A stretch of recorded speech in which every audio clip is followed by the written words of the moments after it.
Hello friends, welcome to AP study के आज की इस वीडियो में लेकर आए हैं सीडीपी का महत्वपूर्ण प्रश्न उत्तर। आइए देखते हैं। पहला प्रश्न है शिक्षण शिक्षण का अभिप्राय है पढ़ना। अगला प्रश्न है शिक्षण पुनर्बलन की आवश्यकताओं का कर्म है, किसका कथन है? बी एफ स्किनर का। अगला प्रश्न है निर्देशन एवं प्रोत्साहन है, किसकी परिभाषा है? शिक्षण सीखने के लिए दी जाने वाली प्रेरणा निर्देशन एवं प्रोत्साहन है, किसकी परिभाषा है? बार्टन का। अगला प्रश्न है शिक्षण प्रक्रिया में स्तंभ है 3। अगला प्रश्न है शिक्षण होता है सुनियोजित। अगला प्रश्न है शिक्षक के समझ शिक्षण में समस्या होती है। शिक्षण माध्यम की समस्या, सह शिक्षा, भिन्नता, व्यक्तित्व भिन्नता आदि। अगला प्रश्न है अव्यय एवं अवरोधन संबंधित है विद्यार्थियों से। अगला प्रश्न है सविद्या या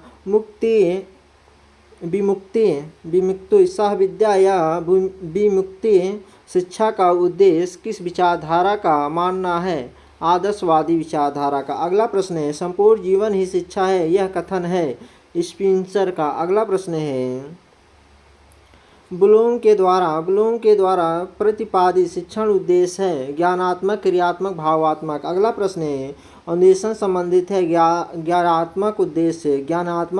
अगला प्रश्न है संप्रेषण की विशेषता होती है विचारों की गहनता, पारस्परिक अंतः प्रक्रिया, अनुभव तथा भावनाओं का आदान प्रदान करना। अगला प्रश्न है संप्रेषण का कार्य है ज्ञानेंद्रियों, कर्मेंद्रियों को क्रियाशील करना व अनुभूति करना। अगला प्रश्न है पाठ्य वस्तु विश्लेषण विधि में प्रयुक्त होता है लिखित मौखिक संप्रेषण। अगला प्रश्न है कक्षा में संप्रेषण का माध्यम होता है मुख्य माध्यम व हार्डवेयर उपकरण। अगला प्रश्न है कक्षा में संप्रेषण का प्रारूप होता है शाब्दिक एवं अशाब्दिक संप्रेषण। अगला प्रश्न है अशाब्दिक संप्रेषण का आकलन किया जाता है ग्लोब की प्रविधि से। अगला प्रश्न है शिक्षण की प्रक्रिया के पक्ष है शिक्षार्थी, शिक्षक, पाठ्यवस्तु से। अगला प्रश्न है शिक्षण सिद्धांत का अधिनियम है अभ्यास, क्रियाशीलता, प्रत्यक्षीकरण। अगला प्रश्न है दार्शनिक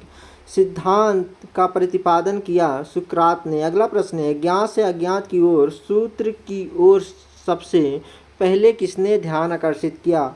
हर्बर्ट ने। अगला प्रश्न है स्कूल से सूक्ष्म की ओर शिक्षण सूत्र को अन्य किस नाम से जाना जाता है? मूर्त से अमूर्त की ओर। अगला प्रश्न है गेस्टाल्ट मनोविज्ञान पर आधारित शिक्षण सूत्र है पूर्व से अंश की ओर। अगला प्रश्न है पाठ किस विषय सामग्री का विभाजन इस ढंग से होना चाहिए कि वे विचार को समझने में सरल हो, वे पाठ के प्रारंभिक बिंदु में प्रयोग किए गए हो और जो कठिन हो वे क्रमशः छात्रों के सामने आए। उपरोक्त कथन किस सूत्र से संबंधित है? सरल से जटिल की ओर। अगला प्रश्न है किस सूत्र का संबंध आगमन विधि से है? विशिष्ट सामान्य की ओर। अगला प्रश्न है पूर्ण से अंश की ओर शिक्षण का पर्याप्त सूत्र है विश्लेषण से संश्लेषण की ओर। अगला प्रश्न है बालक को केंद्र मानकर अर्थात बालक की रुचियों के अनुसार शिक्षण किस सूत्र द्वारा किया जाता है? मनोवैज्ञानिक से तर्क संगत की ओर। अगला प्रश्न है शिक्षण सूत्र का प्रभाव पड़ता है शिक्षा पर। अगला प्रश्न है पहले छात्रों को पूर्ण ज्ञान प्रदान किया जाता है, उसके पश्चात पूर्ण के अंश किए जाते हैं विश्लेषण। अगला प्रश्न है ऐसी वस्तुएं स्थूल कहलाती हैं जो बालक के संपर्क में आती हैं और विचारों को अद्भुत करती हैं, पेस्टालॉजी कहलाती हैं। अगला प्रश्न है सन 1982-83 में विश्वविद्यालय के अनुदान आयोग ने कार्यशाला के लिए संगोष्ठियों का आयोजन किया 27। अगला प्रश्न है व्याख्यान विधि में छात्र बने रहते हैं निष्क्रिय। अगला प्रश्न है स्पष्टीकरण युक्ति की विशेषता नहीं है, उपयुक्तता, क्रमता, भाषा। अगला प्रश्न है स्पष्टीकरण युक्ति का प्रयोग किस विषय के लिए विशिष्ट रूप से होता है? सामाजिक विज्ञान के लिए। अगला प्रश्न है भाषा शिक्षण हेतु उपयुक्त युक्ति है कहानी युक्ति। अगला प्रश्न है पैटर्न विधि से छात्रों में विकास होता है निरीक्षणी या अवलोकन का। अगला प्रश्न है विद्यालय पैटर्न सबसे पहले किस शिक्षा शास्त्री की देन है? प्रो राय की। अगला प्रश्न है सन 1960 में शैक्षिक क्षेत्रीय पैटर्न पर शोध कार्य किया डॉक्टर एलन ने। अगला प्रश्न है पैटर्न सबसे अधिक सहायक है भूगोल शिक्षण में। अगला प्रश्न है कथन जी कार्य ऊपरी इच्छा से स्वतंत्रतापूर्वक करे वही खेल है कथन है म्यूलिक का। अगला प्रश्न है सामूहिक चर्चा की उच्च स्तरीय शिक्षण विधियां हैं विचार समिति सम्मेलन विचार गोष्ठी। अगला प्रश्न है बहुश्रेणी शिक्षण विधि संबंधित है मॉनिटर से। अगला प्रश्न है प्राचीन काल में कौन सी विधि चिकित्सा से संबंधित थी? अवलोकन विधि। अगला प्रश्न है प्रश्न आदत कौशल के बाहर समस्त शैक्षिक क्रिया की कुंजी है यह कथन है पार्कर का। अगला प्रश्न है प्रश्नोत्तर विधि से इसका संबंध है अन्वेषण अनुसंधान तर्क। अगला प्रश्न है हाँ या नहीं उत्तर वाले प्रश्न होते हैं अनिश्चित प्रश्न। अगला प्रश्न है बहुश्रेणी शिक्षण विधि स्तर से संबंधित है प्राथमिक स्तर। अगला प्रश्न है निदात्मक परीक्षण का अर्थ है बालकों की रुचि कमजोरी का पता लगाना। अगला प्रश्न है बाल केंद्रित शिक्षण का उद्देश्य है बालक का स्वर्णिम विकास करना। अगला प्रश्न है क्रियापारक आधारित शिक्षण विधि है प्रोजेक्ट किंडरगार्टनर व खेल विधि। अगला प्रश्न है अध्यापक को मॉनिटर पर निर्भर रहना पड़ता है बहुकक्षा शिक्षण में। अगला प्रश्न है छात्रों में प्रशिक्षण के समय विकसित किया जाता है कौशल। अगला प्रश्न है शिक्षण प्रक्रिया को कौशल के रूप में किस संस्था ने सर्वप्रथम अध्ययन किया? स्टैनफोर्ड विश्वविद्यालय ने। अगला प्रश्न है क्लर्क ने शिक्षण कौशल की व्याख्या किस सन में की थी? 1970 में। अगला प्रश्न है शिक्षण कौशल उन क्रियाओं पर आधारित है जो छात्र व्यवहार में परिवर्तन लाने के लिए नियोजित एवं क्रियान्वित किए जाते हैं किसका कथन है? कार्ल मार्क्स का। अगला प्रश्न है राष्ट्रीय शैक्षिक अनुसंधान परिषद ने सन 1979 में शिक्षाती एवं पाठ्यक्रम का अध्ययन करते हुए शिक्षण कौशल बताए हैं 7 शिक्षण कौशल बताए हैं। अगला प्रश्न है पाठ योजना का प्रथम बिंदु है प्रस्तावना प्रश्न। अगला प्रश्न प्रस्तावना प्रश्न का संबंध है पूर्व ज्ञान से। अगला प्रश्न है प्रश्न सबसे अच्छा उत्तेजक है किसका कथन है? कॉलबिन का। अगला प्रश्न है अधिगम का अर्थ है सीखना। अगला प्रश्न है राष्ट्रीय शिक्षा नीति 1946 में उल्लेख है अव्यय एवं अवरोधन शिक्षा का गिरता स्तर शिक्षा में गुणवत्तात्मक सुधार में कमी। अगला प्रश्न है न्यूनतम अधिगम स्तर की आवश्यकता क्या है? अव्यय तथा अवरोधन शिक्षा के गुणवत्तम सुधार का अभाव छात्र उपलब्धि कमजोर होना। अगला प्रश्न है न्यूनतम का अर्थ है कुशलता का वह अंश जो किसी निश्चित कक्षा में छात्र द्वारा अर्जित किया जाता है। अगला प्रश्न है न्यूनतम अधिगम स्तर की क्यों आवश्यकता है? अधिगम की मात्रा निश्चित करने हेतु के लिए। अगला प्रश्न है शिक्षण सामग्री का अर्थ उस समस्त सामग्री से है जो शिक्षण परिस्थिति में लिखित अथवा बोली हुई पाठ्य सामग्री में सहायता देती है यह कथन है ईसी डेंटा का। अगला प्रश्न है जब छात्र टॉक और चौक से नहीं समझते तो शिक्षक प्रयोग करता है सहायक सामग्री। अगला प्रश्न है मानचित्र का प्रयोग किस विषय के लिए होता है? भूगोल के लिए। अगला प्रश्न है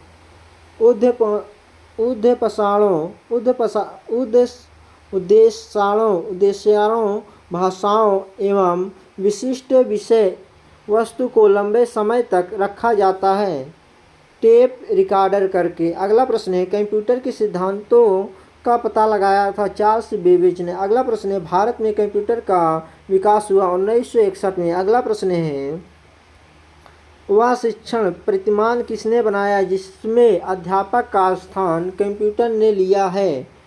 डेनियल डेविस ने। अगला प्रश्न है, माइक्रो कंप्यूटर का विकास हुआ 1877 में। अगला प्रश्न है, विज्ञान किट में कितनी वस्तुओं को शामिल किया है? 110 वस्तुओं को। अगला प्रश्न है, शिक्षार्थियों के अधिगम में किसके द्वारा सर्वाधिक रुचि जागृत होती है? श्रव्य दृश्य सामग्री द्वारा। अगला प्रश्न है, सहायक शिक्षण सामग्री द्वारा बालक का विकास होता है, मानसिक, बौद्धिक तथा भाषा का विकास। अगला प्रश्न है, शिक्षण की गति आधारित होनी चाहिए छात्रों के सीखने की गति पर। अगला प्रश्न है, शिक्षण को सीखने के संगठन के रूप में सर्वोत्तम प्रकार से परिभाषित किया जा सकता है? यह परिभाषा है रायबर्न का। अगला प्रश्न है, कक्षा शिक्षण तब अच्छा होता है जब कक्षा के सभी छात्र प्रश्न पूछने व उत्तर देने में तत्पर हों। अगला प्रश्न है, कौन सा शिक्षण सूत्र गेस्टाल्ट मनोविज्ञान पर आधारित है? पूर्व से अंश की ओर। अगला प्रश्न है,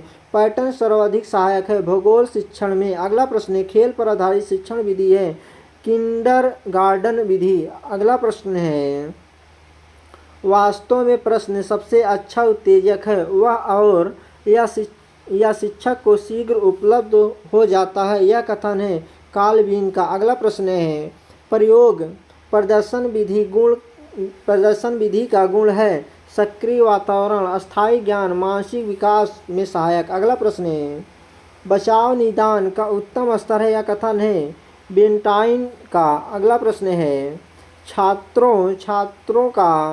छात्रों का पूर्व ज्ञान जानने के लिए कौन सा कौशल सहायक है? प्रस्तावना कौशल। अगला प्रश्न है, संज्ञात्मक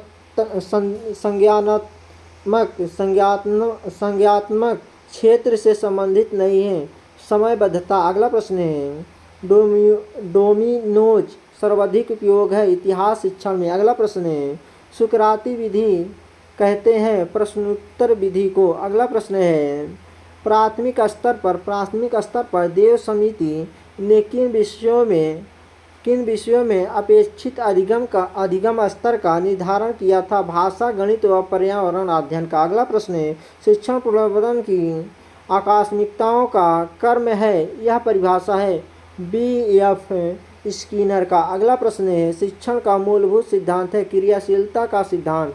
अगला प्रश्न है, शिक्षण का सर्वाधिक महत्वपूर्ण उद्देश्य उपयोगी ज्ञान प्रदान कर स्वर्णिम विकास करना। अगला प्रश्न है, व्यक्ति के संप्रेषण का अर्थ है छात्रों में व्यक्तिगत भिन्नताएं होती हैं, बालकों की विशिष्ट योग्यताओं और व्यक्तित्व का विकास होता है, साधारण बालकों के लिए व्यक्तित्व शिक्षण आवश्यक है। अगला प्रश्न है, क्रियापरक शिक्षण विधि का अर्थ है छात्र का अपनी स्वयं की क्रिया के द्वारा ज्ञान प्राप्त करना। अगला प्रश्न है, प्रस्तावना कौशल का प्रमुख घटक है कथनों में तारतम्यता। अगला प्रश्न है, कहानी कहने में क्रमबद्ध घटनाओं के वर्णन पर ध्यान रखा जाता है, यह किस प्रकार की शिक्षण विधि है? विवरण विधि। अगला प्रश्न है, गणित किट का उपकरण है डेमिनोज विधि। अगला प्रश्न है, तर्कात्मक कर्म से शिक्षण कराने से अस्थायी एवं ठोस होता है अधिगम। अगला प्रश्न है, संप्रेषण के लिए कक्षा का वातावरण होना चाहिए सौहार्दपूर्ण। अगला प्रश्न है, बच्चों से कदम ताल कराना, हाथ ऊपर नीचे कराना तथा दाएं बाएं मुड़ने के लिए कहना, यह गतिविधियां हैं शारीरिक गतिविधियां। अगला प्रश्न है, उच्चारात्मक शिक्षण का प्रमुख कार्य है दोषपूर्ण अध्ययन एवं अध्ययन के प्रभाव को दूर करना। अगला प्रश्न है, शिक्षण अधिगम हेतु दिया गया मार्गदर्शन, दिशाबोध और प्रोत्साहन यह कथन है रायबर्न का। अगला प्रश्न है, प्राचीन कालीन शिक्षण विधियां थीं शिक्षा केंद्रित। अगला प्रश्न है, शिक्षण करते समय ध्यान रखना चाहिए बच्चों की रुचि व मानसिक स्तर का। अगला प्रश्न है, शिक्षण को सुव्यवस्थित व प्रभाव पूर्ण बनाने का माध्यम है शिक्षण विधियां। अगला प्रश्न है, शिक्षण विधियां आधारित होती हैं शिक्षण सूत्रों पर। अगला प्रश्न है, किंडरगार्टन शिक्षण पद्धति के जन्मदाता हैं? फ्रोबेल। अगला प्रश्न है संप्रेषण की प्रक्रिया होती है द्विपक्षीय। अगला प्रश्न है उपयुक्त शिक्षण सूत्र है मूर्त से अमूर्त की ओर। अगला प्रश्न है शिक्षण का समान सिद्धांत नहीं है परिणाम का सिद्धांत। अगला प्रश्न है छात्र की सर्वदा स्थूल वस्तुओं तथा तथ्यों से होनी चाहिए शब्दों परिभाषाओं तथा नियमों से नहीं। यह परिभाषा है हर्बर्ट स्पेंसर का। अगला प्रश्न है प्रयोग प्रदर्शन विधि सर्वाधिक उपयोगी है विज्ञान शिक्षण में। अगला प्रश्न है सूक्ष्म अवलोकन व निरीक्षण शक्ति के विकास में सहायक शिक्षण विधि है प्रश्न उत्तर विधि। अगला प्रश्न है छात्रों के पूर्ण ज्ञान की जानकारी लेने हेतु प्रयुक्त शिक्षण कौशल है प्रस्तावना कौशल। अगला प्रश्न है बच्चों के कल्पना शक्ति का विकास किया जा सकता है कहानी द्वारा। अगला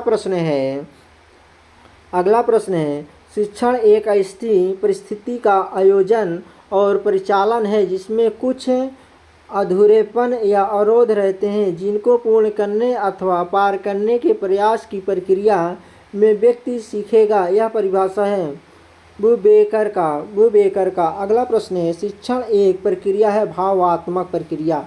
अगला प्रश्न है किस प्रकार के शिक्षण में व्यवहार परिवर्तन की ओर विशेष ध्यान दिया जाता है क्रियात्मक शिक्षण की ओर।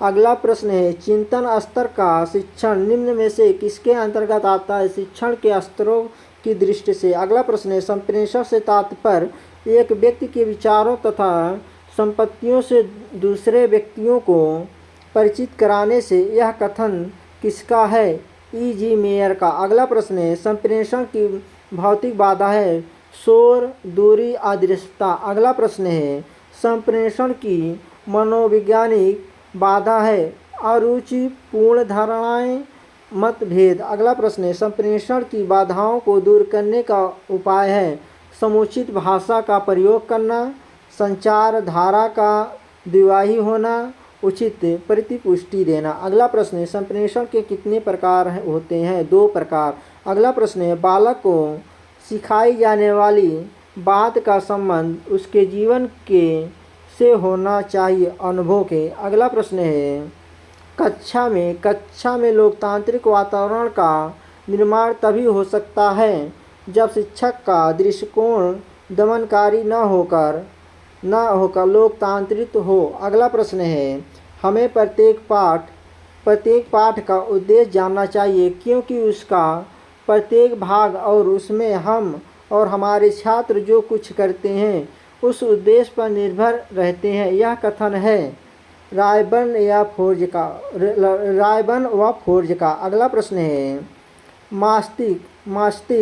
मस्तिष्क की शिक्षा केवल शरीर के अंगों के उचित अभ्यास और प्रशिक्षण से प्राप्त की जा सकती है। यह कथन है महात्मा गांधी का। अगला प्रश्न है शिक्षक को पूर्ण ज्ञान पर ही नए ज्ञान को आधारित करना चाहिए। यह वाक्य किस शिक्षण सूत्र की ओर संकेत करता है ज्ञात से अज्ञात की ओर। अगला प्रश्न है बालक को पूरी बात बताने के बाद ही उसके भागों को बताइए किस शिक्षण सूत्र का संकेत देता है पूर्ण से अंश की ओर। अगला प्रश्न है बालक के अविकसित मस्तिष्क में निश्चित विचारों को भरने के प्रयास का परिणाम केवल शाब्दिक बातें बताना हो सकता है। यह कथन है रेमांड के। अगला प्रश्न है कौन सी विधि बाल केंद्रित विधि नहीं है पाठ्य पुस्तक विधि। अगला प्रश्न है प्रयोग प्रदर्शन विधि करके सीखने की सिद्धांत के है विपरीत। अगला प्रश्न है कौन सी विधि शिक्षक केंद्रित है प्रयोग विधि। अगला प्रश्न है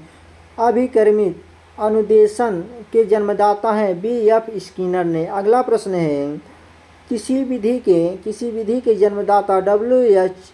किलपैट्रिक हैं योजना विधि का। अगला प्रश्न है पाठ्यवस्तु को व्यवस्थित करने में किस सिद्धांत का पालन किया जाता है सरल से कठिन स्थूल से सूक्ष्म वह ज्ञान से अज्ञात की ओर। अगला प्रश्न है विज्ञान की सबसे अधिक प्रभावशाली एवं मनोवैज्ञानिक प्रणाली कौन सी है ह्यूरिस्टिक विधि। अगला प्रश्न है कौन सी विधि बाल केंद्रित विधि है खोज विधि। अगला प्रश्न है प्रश्नोत्तर विधि में श्रेष्ठतम प्रश्न वही है जो विचार उत्तेजक हो। अगला प्रश्न है, खेल विधि के अंतर्गत मुख्य रूप से खेल खेले जाते हैं। रचनात्मक, गति वाले, मानसिक व स्पर्धात्मक खेल वाले। अगला प्रश्न है, साहसिक यात्राओं की कहानियों से बालक को जो लाभ हो सकता है वह है विविध प्रकार के जीवन जगत में परिचित होना, सहायक संवेगों का उत्प्रेरण होना, उनकी विविध जानकारियाँ मिलना। अगला प्रश्न है,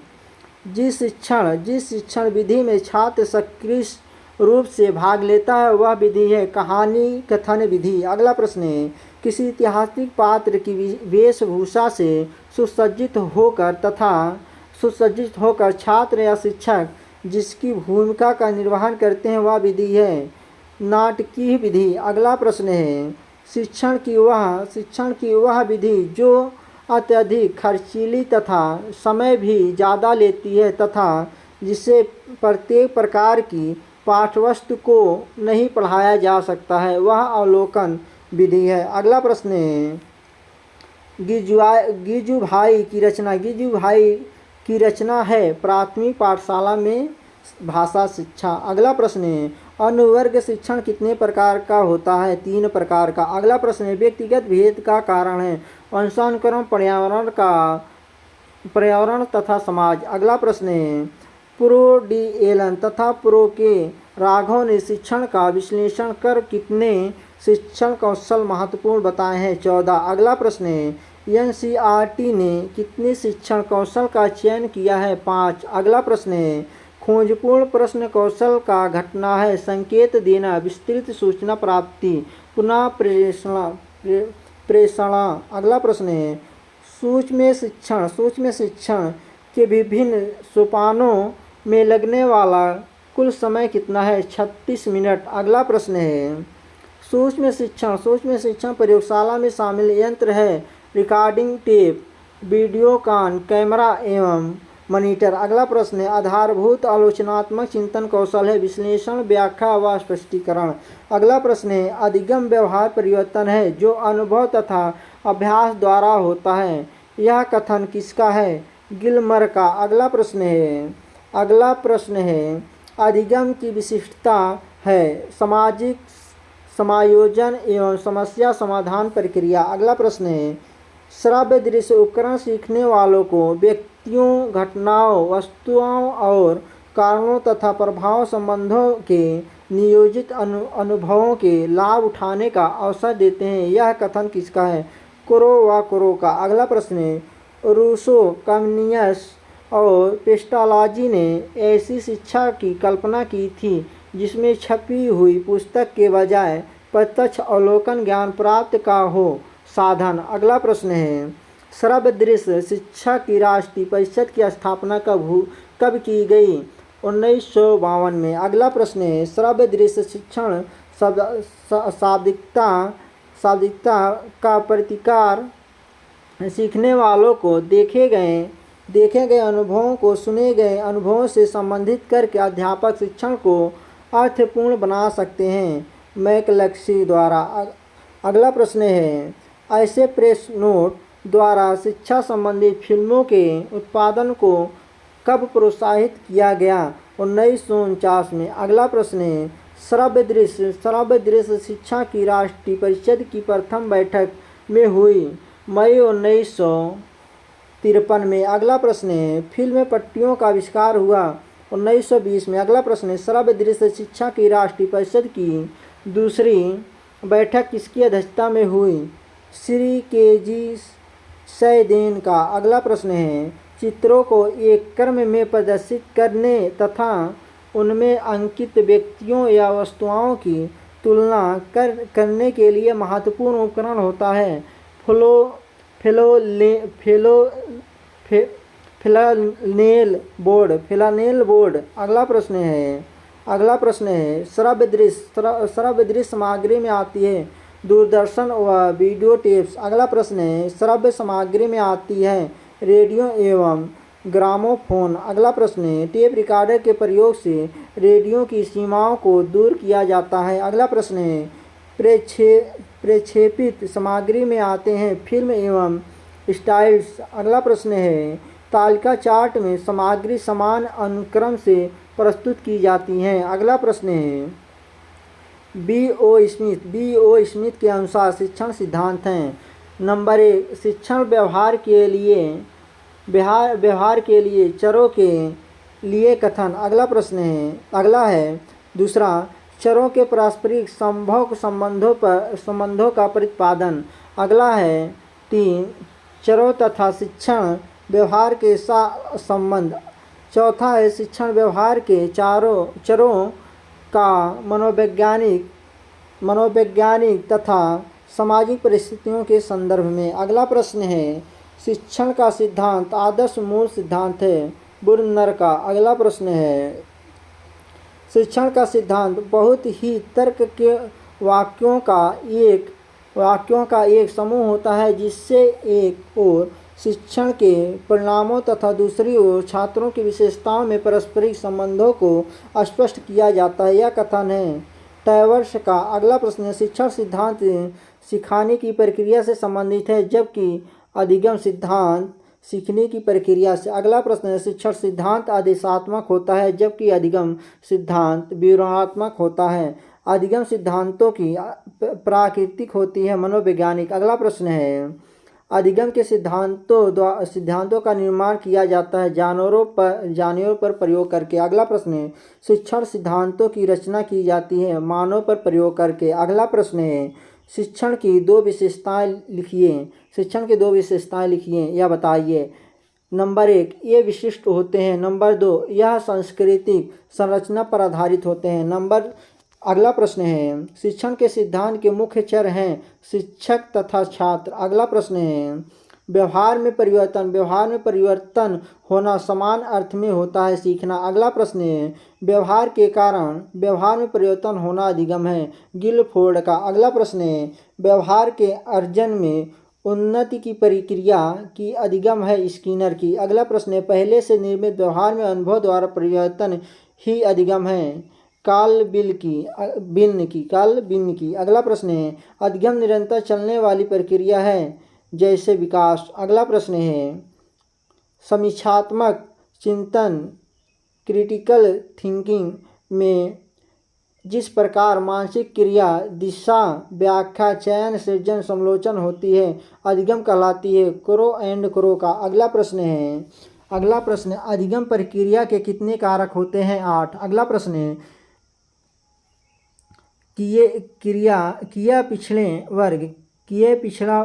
पिछड़े वर्ग के बच्चों की शिक्षण समस्या का समाधान किया ईटर्ड और सेगयून ने। अगला प्रश्न है क्षमता है जो कि परिस्थिति के अनुसार पूर्व अनुभव के कारण आती है यह कथन है गुथरी महोदय का। अगला प्रश्न है अधिगम की प्रक्रिया में कितने चरण है 4। अगला प्रश्न है हल का सबलीकरण सिद्धांत है अधिगम का सिद्धांत। अगला प्रश्न स्किनर का सक्रिय अनुकूलन सिद्धांत है अधिगम का सिद्धांत। अगला प्रश्न है सूझ का सिद्धांत है कोहलर का। अगला प्रश्न अनुकूलित अनुक्रिया सिद्धांत के प्रवर्तक हैं पावलॉव। अगला प्रश्न है क्लॉस्की अनुबंधन सिद्धांत में कौन से तत्व पर सर्वाधिक बल दिया गया है पुनर्वृत्ति। अगला प्रश्न थॉर्नडाइक का संबंध था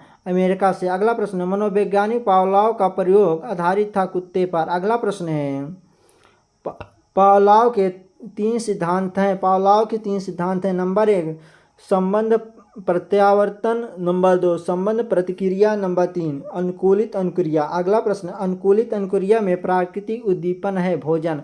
अगला प्रश्न थॉर्नडाइक ने किस जानवर पर प्रयोग किया था बिल्ली पर। अगला प्रश्न क्रिया द्वारा सीखने का सिद्धांत माना जाता है शिक्षण का सिद्धांत। अगला प्रश्न है शिक्षण के सामान्य सिद्धांत हैं। नंबर 1 क्रिया द्वारा सीखने का सिद्धांत। नंबर 2 जीवन में संबद्धता का सिद्धांत। नंबर 3 हेतु परियोजना का सिद्धांत। नंबर 4 चुनाव का सिद्धांत। नंबर 5 विभाजन का सिद्धांत। नंबर 6 पुनर्वृत्ति का सिद्धांत। अगला प्रश्न है संपूर्ण पाठ्यवस्तु को बालक के सामने प्रस्तुत करना चाहिए उचित खंडों में। अगला प्रश्न है, बालक के सामने पाठ्य सामग्री से अनंत ज्ञान को रखना चाहिए चुन चुन कर। अगला प्रश्न है, बालकों को अपने जीवन से संबंधित वस्तुओं का ज्ञान प्राप्त करना होता है स्वाभाविक रुचि। अगला प्रश्न है, सीखने के नियमों का प्रतिपादन किया है थॉर्नडाइक ने। अगला प्रश्न, थॉर्नडाइक के सिद्धांत में संबंध पाए जाते हैं यस आर संबंध। अगला प्रश्न, यस प्रकार का अनुबंधन होता है क्रियाशील अनुबंधन। अगला प्रश्न है, प्रभाव का नियम प्रतिपादित किया है थॉर्नडाइक ने। अगला प्रश्न है, संबंधवाद का सिद्धांत प्रतिपादक है थॉर्नडाइक ने। अगला प्रश्न है, स्किनर ने अधिगम के सिद्धांत पर पहला प्रयोग किया चूहे पर। अगला प्रश्न है, स्किनर का द्वितीय सिद्धांत है कबूतर पर। अगला प्रश्न है, उत्तेजना का संबंध है क्रिया प्रसूत पर। अगला प्रश्न है, क्रिया प्रसूत अनुबंधन सिद्धांत दिया था स्किनर ने। अगला प्रश्न है, क्रियात्मक अनुबंधन सिद्धांत के प्रतिपादक थे B.F. स्किनर ने। अगला प्रश्न है, पुनर्बलन के सिद्धांत का प्रतिपादन किया B.F. स्किनर ने। अगला प्रश्न है, क्रिया प्रस्तुत अनुबंधन को अन्य किस नाम से जाने जाते हैं नैमित्तिक अनुबंधन के नाम से। अगला प्रश्न है, कोहलर कहाँ का निवासी था जर्मनी का। अगला प्रश्न है, कोहलर ने किस जानवर पर प्रयोग किया था वनमानुष पर। अगला प्रश्न है, कोहलर ने वनमानुष का नाम रखा था सुल्तान। अगला प्रश्न है, सूझ सिद्धांत या अंतर्दृष्टि का सिद्धांत दिया था कोहलर ने। अगला प्रश्न है, कोहलर का विचार आधारित था गेस्टाल्टवादी विचार पर। अगला प्रश्न है, सूझ का आधार क्या था कल्पना। अगला प्रश्न है, चिन्ह अधिगम सिद्धांत के प्रतिपादक हैं टालमैन ने। अगला प्रश्न, संज्ञात्मक क्षेत्र सिद्धांत के प्रतिपादक हैं कोटलेविन ने। अगला प्रश्न, थॉर्नडाइक के नियम पर किस मनोवैज्ञानिक के अधिकतर सिद्धांत आधारित थे हल के। अगला प्रश्न, अनुबंधन की प्रक्रिया में प्रथम सोपान कौन सा है उत्तेजना। अगला प्रश्न है, सीखने के प्राथमिक मूलभूत नियम संबंधित हैं तात्पर्यता से। अगला प्रश्न, थॉर्नडाइक के व्यक्तित्व के वर्गीकरण का आधार है चिंतन और कल्पना। अगला प्रश्न है, समानता का नियम वैषम्य का नियम समीपता का नियम सहचार का नियम है। अगला प्रश्न है, शिक्षकों को अध्यापन कार्य करते समय बालकों का बढ़ाना चाहिए उत्साह। अगला प्रश्न है, शिक्षक पाठ्यक्रम को व्यवस्थित करके छात्रों के सामने प्रस्तुत करने से छात्रों में अधिगम के प्रति बढ़ती है अभिरुचि। अगला प्रश्न, थॉर्नडाइक का सिद्धांत कौन सी श्रेणी में आता है व्यवहारात्मक सिद्धांत में। अगला प्रश्न है, स्पीयरमैन के अनुसार तर्क करने की क्षमता और समस्या समाधान करने की क्षमता कहलाती है जी कारक। अगला प्रश्न है, किस व्यवहारवादी की मान्यता है कि अन्य व्यवहारों की भांति भाषा भी क्रिया प्रस्तुत अनुबंधन द्वारा सीखी जाती है स्किनर के। अगला प्रश्न है, अभिकर्मायोजित अधिगम का प्रत्यय किसने दिया था स्किनर ने। अगला प्रश्न है, नैतिक विकास का सिद्धांत किसने दिया था कोहलबर्ग ने। अगला प्रश्न है, कोहलबर्ग के अनुसार किस अवस्था में नैतिकता बाह्य कारकों द्वारा निर्धारित होती है पूर्व पारंपरिक अवस्था में। थैंक यू फ्रेंड्स, वीडियो अच्छी लगे चैनल को सब्सक्राइब और लाइक करें। जय हिंद दोस्तों।